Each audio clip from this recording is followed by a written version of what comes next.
It's not a new trend. People who are born different or have strikingly unusual features have been showcased for years in the name of entertainment. The first traveling freak show rolled through Europe in 1738, and by the 1880s, they were taking over American entertainment. For more than 100 years, crowds lined up to see giants, dwarfs, strange animals, massively obese performers, and men so weird they looked unreal, all for the sake of spectacle. In this video, we're diving deep into the lives of 15 most shocking circus freaks who actually existed. Number 15, Topsy the elephant. Topsy was an elephant used and abused for years in American circuses before becoming the subject of one of the most disturbingly creepy acts in early film history. In 1903, after years of mistreatment, including beatings, starvation, and being forced to perform, Topsy killed a drunken handler who lit a cigar and tried to feed it to her. That was the final excuse her owners needed. She was sentenced to death at Coney Island's Luna Park. Instead of quietly euthanizing her, the park turned her death into a public event. Around 1,500 people gathered to watch as Topsy was fed cyanide-laced carrots and electrocuted. Thomas Edison's team filmed the entire thing. The footage, now called "Electrocuting an Elephant," still exists. Topsy's death was sold as science and spectacle, but it exposed something uglier: how easily cruelty can be repackaged as entertainment. People stood and watched, the cameras rolled, and a living animal died on command. That short film still plays, but the guilt inside it doesn't fade with time. Number 14, the double-bodied man. Jean Libera was born in Rome in the late 1800s, but he wasn't alone.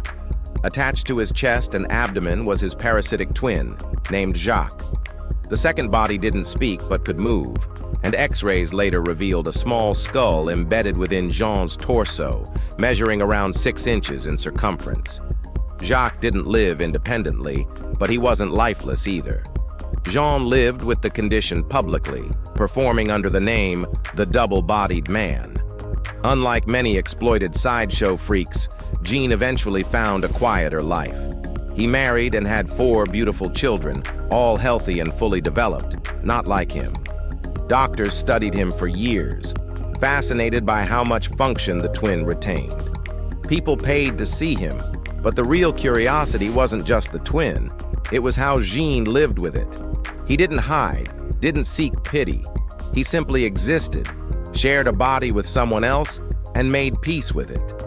He was a human being. Number 13, Duke the rodeo horse. Duke was just 9 years old when he collapsed at the Cowtown Rodeo in New Jersey in 2013. Promoters claimed it was a rare natural event, an aortic rupture. The vet signed off, the show went on. But the animal rights group SHARK had been filming. Their footage showed a handler using a hotshot electric prod on Duke moments before the gate opened. The horse buckled shortly after.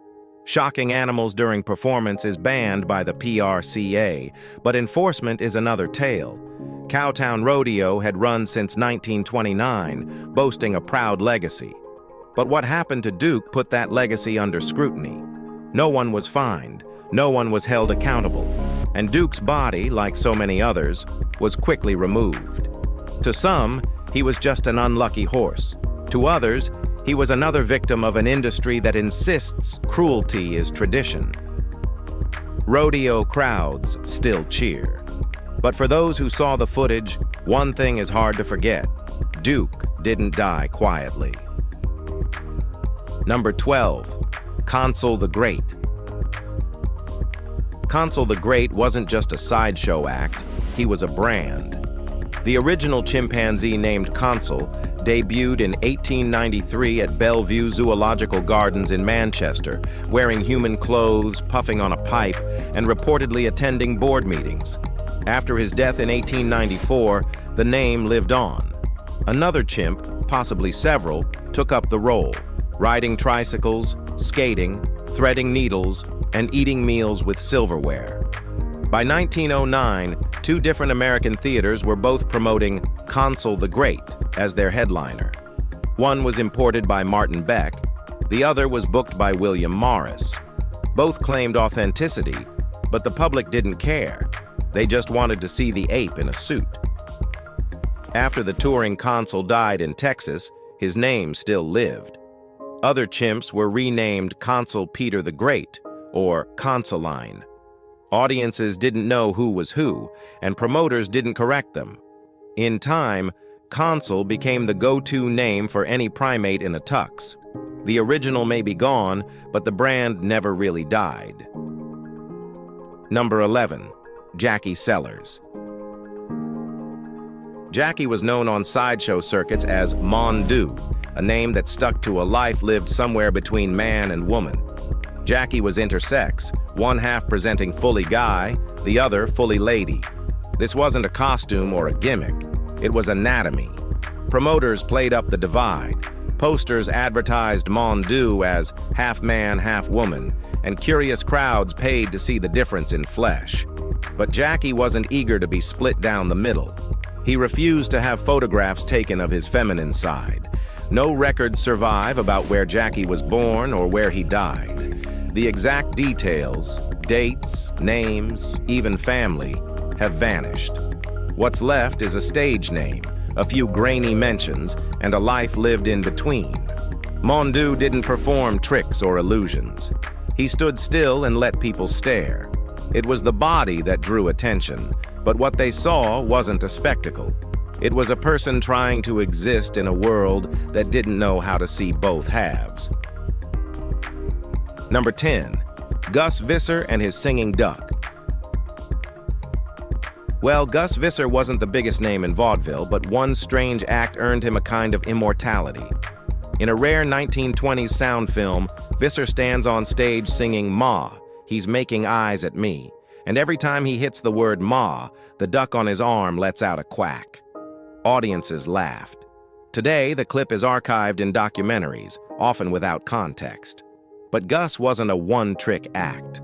Born in the Netherlands in 1894, he toured for years as Visser and Company, performing acrobatics, songs, and novelty skits with his wife and duck.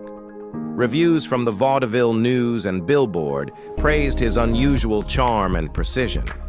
He wasn't just the guy with the duck. He was a pro. He lived his final years in North Bergen, New Jersey. As for how he made the duck quack on cue, no one really knows. It wasn't magic. It was timing, rhythm, and a bird that didn't seem to mind playing along. He was not a circus freak, but a real-life legend. Number 9. James Porro and Mateo. Born in 1686 in Genoa, James Porro entered the world with someone else attached to him, like John, his parasitic twin, Mateo. The second body was fused to James's stomach, fully formed but small.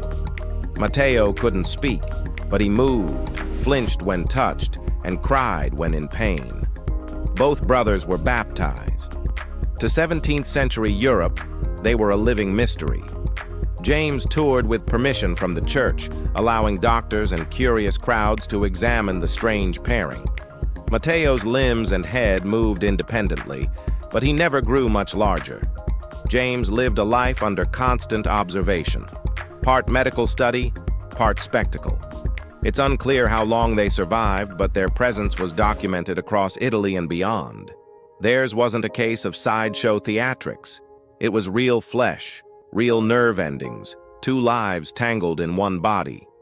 James carried his brother everywhere, not by choice, but by blood, bone, and circumstance. And even centuries later, their case remains one of the most unusual ever recorded.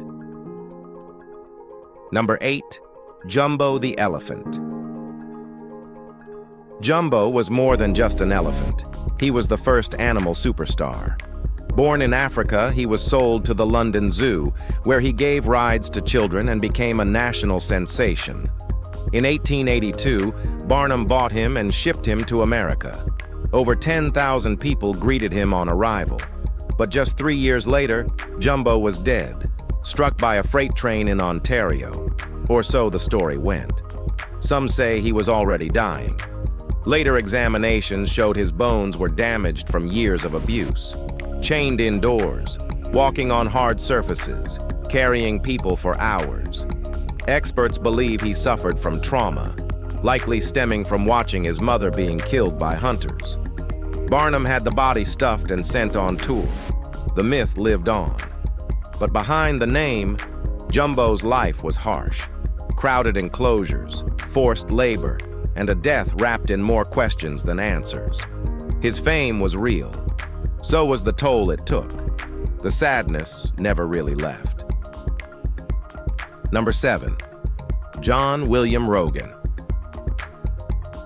John was born in 1867, and by age 13, his body began growing rapidly, unstoppably. At his death in 1905, he stood approximately 8 feet 9 inches tall, making him the second tallest man ever recorded. But unlike other giants, Rogan never performed in a circus or toured with sideshows. He couldn't. Ankylosis, a condition that fused his joints, left him unable to walk or stand. He weighed just over 200 pounds, unusually light for his height. Instead of exploiting his size, Rogan stayed near his home in Sumner County, known by locals as a quiet man who sold postcards and drawings from a cart he designed himself.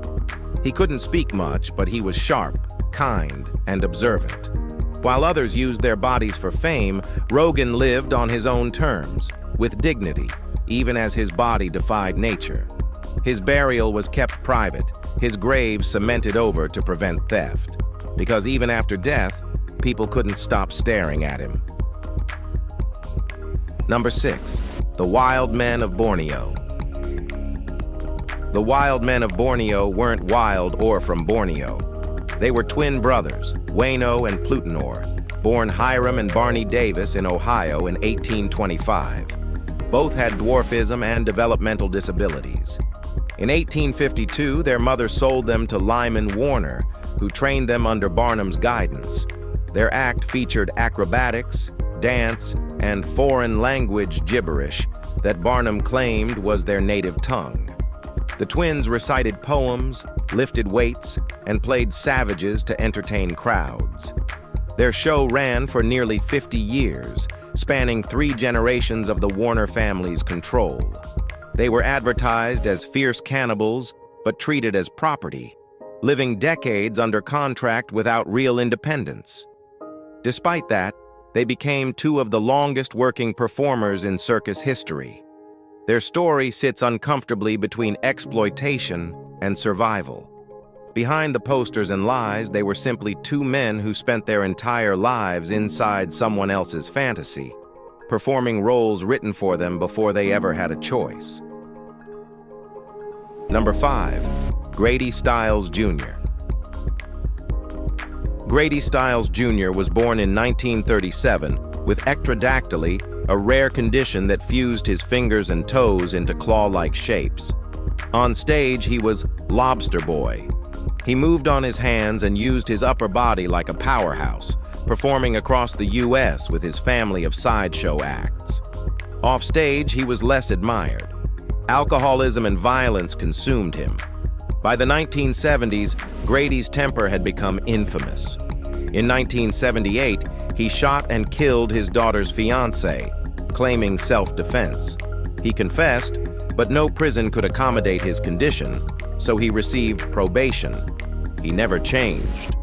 Years of abuse followed until his wife, Mary Teresa, reached her breaking point.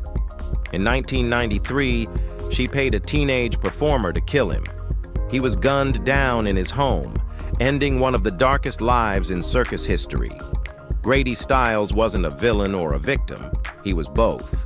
His strength made him famous, but it couldn't save him from himself. Number 4. Lucia Zarate. Lucia Zarate's entire body weighed less than a house cat's. She was just 7 inches and 8 ounces at birth, later reaching only 20 inches tall and about 4 pounds as an adult. She was officially the smallest human ever recorded. Her condition, a rare form of primordial dwarfism, kept her bones and muscles childlike, but her mind was sharp and quick. At 12, she was brought to America to perform in exhibitions and was billed as the Puppet Woman. Her charm made her one of the highest-paid performers of her era, earning up to $20 an hour, a fortune at the time. She toured with Barnum's Circus and drew crowds everywhere she went, but fame didn't protect her. In 1890, during a train journey through the Rocky Mountains, her carriage stalled in a snowstorm. Trapped for hours in cold, Lucia died of exposure at just 26. The smallest woman in the world, gone before the world, learned how fragile she truly was. Number 3. The Mule-Faced Woman. Grace McDaniels was born in Iowa in 1888 with Sturge-Weber syndrome, a condition that caused extreme facial deformity and thickened skin around her mouth and jaw. Audiences cruelly called her the Mule-Faced Woman, and promoters billed her as the ugliest woman in the world. But those who knew her saw something different, a shy, kind woman who carried herself with quiet strength. Grace joined the sideshow world in the early 1900s, finding stability where few others would have accepted her. She married, had a son, and supported her family through her performances. Her son, Elmer, struggled with alcoholism and trouble with the law, but Grace stayed devoted to him until her death in 1958. For all the mockery she endured, she became one of the most respected figures in the circus community, professional, polite, and reliable. Her face made her famous, but it was her endurance that made her unforgettable. Number 2. The Real Hunchback. Victor Hugo's The Hunchback of Notre Dame might not have been entirely fiction.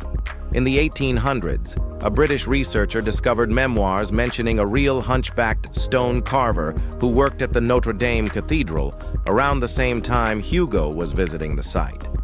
The anonymous craftsman, nicknamed Le Bossu, meaning the hunchback, lived a quiet, solitary life, shaping stone gargoyles and carvings in the cathedral's towers.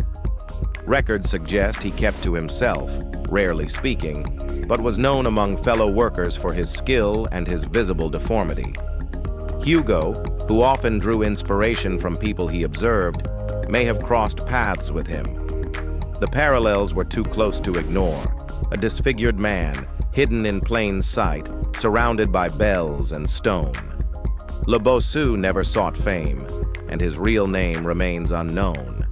Yet through fiction, his likeness became immortal. The lonely artisan whose back bore the weight of both stone and story, living proof that legends often begin with someone overlooked. Number 1. Annie Jones. Annie Jones was born in 1865, covered in fine facial hair that only grew thicker with age. By 5, she had a full mustache and sideburns. Her parents were terrified, but P.T. Barnum saw opportunity. Under the title The Infant Esau, Annie began touring with his circus before she was even out of childhood. She quickly became one of the most famous bearded women in America. Her early fame came with danger. A phrenologist kidnapped her, planning to exhibit her privately. She was later found in upstate New York and reunited with her mother. Annie continued performing, not just as a curiosity, but as a professional who demanded respect. She wore elegant gowns, spoke well, and grew into a strong woman who managed her own image. By her late 30s, her health began to fail. She died at 37, still remembered for her poise and self-assurance. Annie lived as the world's bearded lady, but she carried herself like a star, not a sideshow act. If you've enjoyed watching this video, be sure to like it, share it, and subscribe for more amazing content like this. Thanks for hanging with us, and we'll see you very soon.